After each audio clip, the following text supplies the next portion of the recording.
Hello, everyone. I'm Zach Dahlheimer here with Dr. Tanner Meest, a urologic oncologist with Urology of Virginia here in Hampton Roads, to talk about testicular cancer awareness and important information that families, especially men, need to know as part of our coverage for November this month.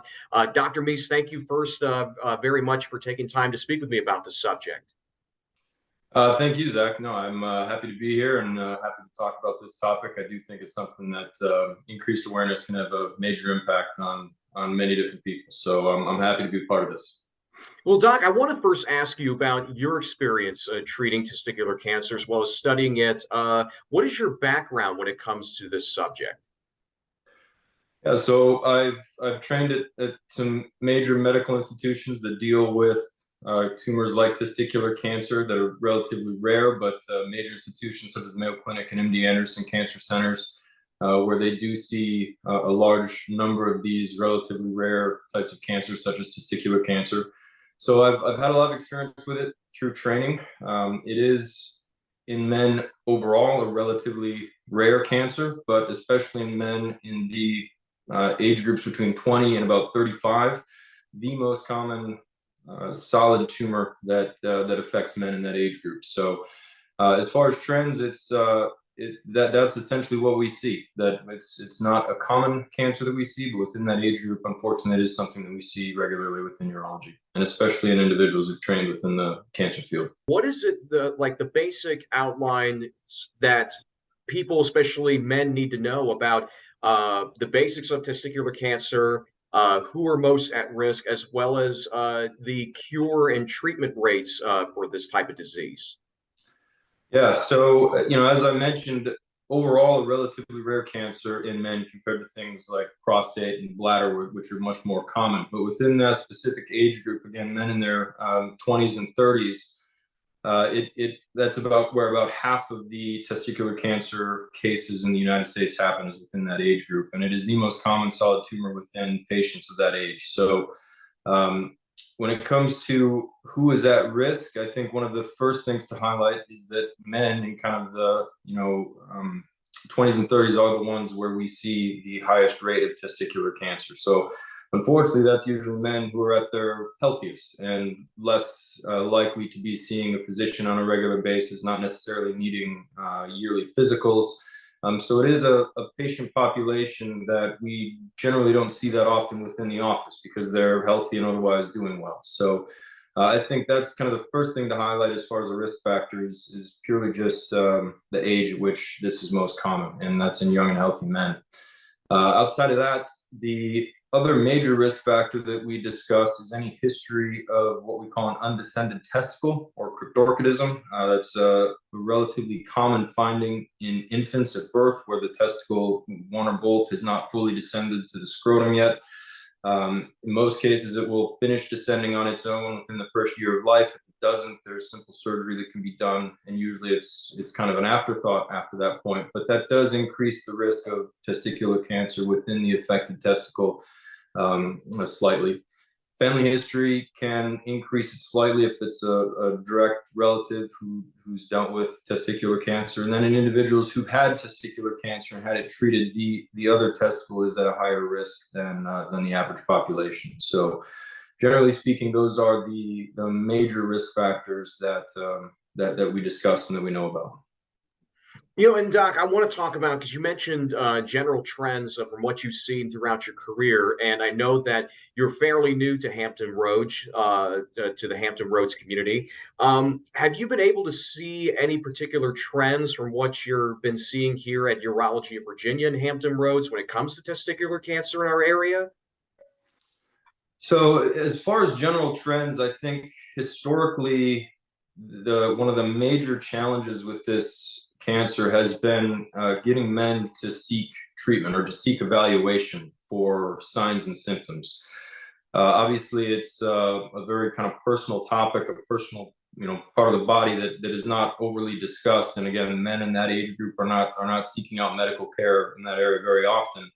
And it's also not necessarily discussed extensively, even within families. Sometimes teenagers and young adults aren't even comfortable discussing those sorts of topics with their parents. So Unfortunately, I think historically the trend has been that men are presenting with more advanced disease because they are essentially ignoring some of the early warning signs, or not comfortable talking about it, or not comfortable seeking out care when they start to notice these things. I think more recently, because of work that yourself and others are doing, awareness is increasing, and men are getting more and more comfortable discussing these topics. There's a little bit more knowledge being shared through social media and online.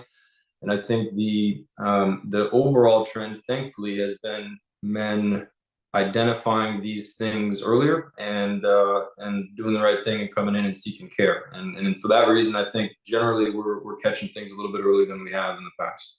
I know that through my personal experience as a survivor, I've heard this being said to me many times, heard this from other testicular cancer survivors, is early detection being key. Can you talk more about that, as well as what families, especially young men, need to know to help protect themselves, as well as to see if anything is out of the ordinary, but also emphasize why early detection is so important? Yeah, so generally, early detection relies on self-examination in the simplest terms. So one thing that if we could establish and highlight within this interview is the importance of men doing self-exams.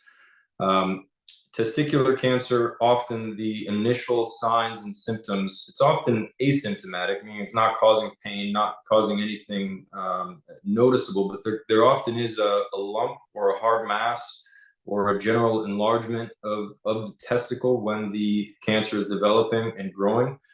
And for that reason, we really emphasize to men within this age group the importance of doing regular self exams, understanding what the testicle feels like. It should have a very smooth and kind of consistent lining to it that is completely smooth without any masses or bumps.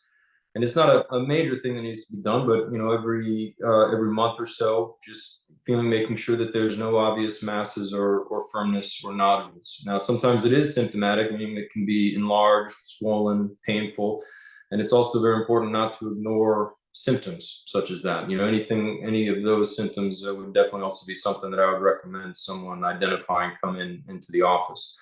And as far as discussions, I think it's just important to normalize the discussion. It's one of those things where I think as parents, I have a young son.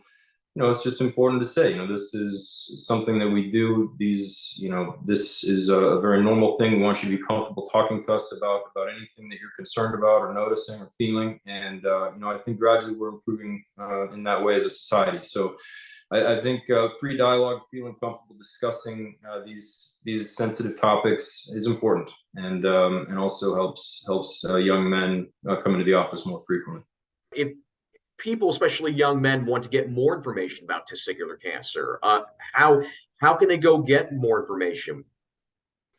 Yeah, there's a lot of resources online, multiple websites kind of dedicated to this topic.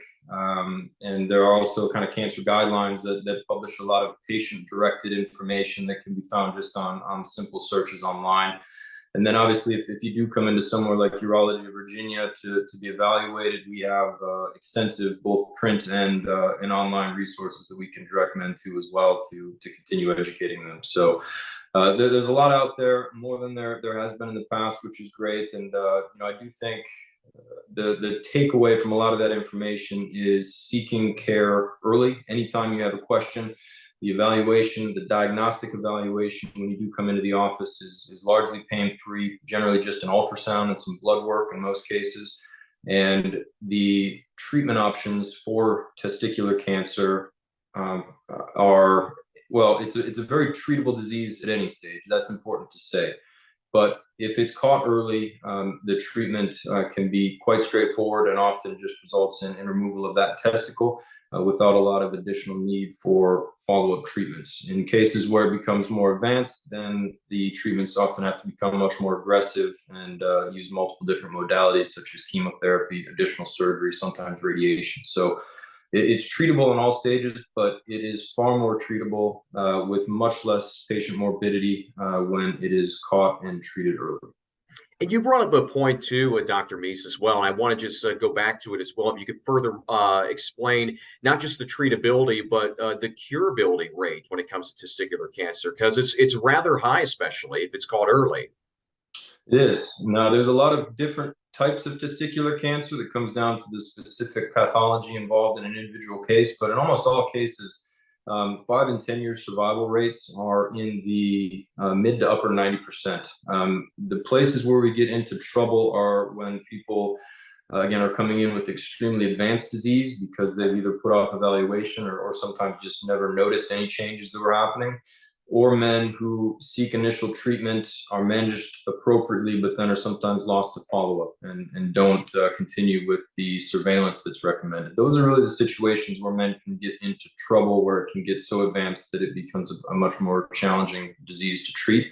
But yes, the treatability and cure rate of this type of cancer in particular is extremely high when managed appropriately. So again, coming back to the importance of identifying it early and treating it appropriately. I think the biggest thing coming back to it is just men understanding that even though they're in their kind of prime years and in a lot of ways feel invincible and aren't seeing a physician on a regular basis, that this is something that they should keep on their radar, and that it's so important not to ignore either a finding on self-exam or any sort of symptoms in that area, to be open with dialogue and to seek out care, because in the event that it is diagnosed, it's much more treatable, much easily managed when caught early. So I think if just more men are aware of it and open to the idea of seeking care if they start to notice anything, I think that'll be the major takeaway. All right, Dr. Tanner Meese with Urology of Virginia. Dr. Meese, thank you very much again for your time and for speaking with us about testicular cancer. Of course, thank you, and thank you for everything you're doing to raise awareness as well. Thank you very much.